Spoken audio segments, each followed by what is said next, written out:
Magandang hapon po. Naghihintay na po kami ng tamang oras para maka-out na ng alas 4. Kaya habang naghihintay kami ng aming oras, mapapansin mo rito sa gawing kanan ko, may nagbabantay, nagpapahinga. Ayan po si Jaguar. Ito po nagbabantay si Pau Pau.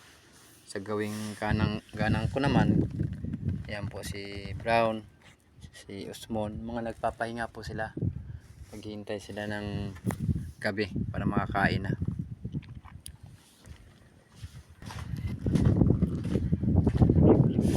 Sarap ng simoy ng hangin sa amin dito sa Pagkabataan. Habagat na.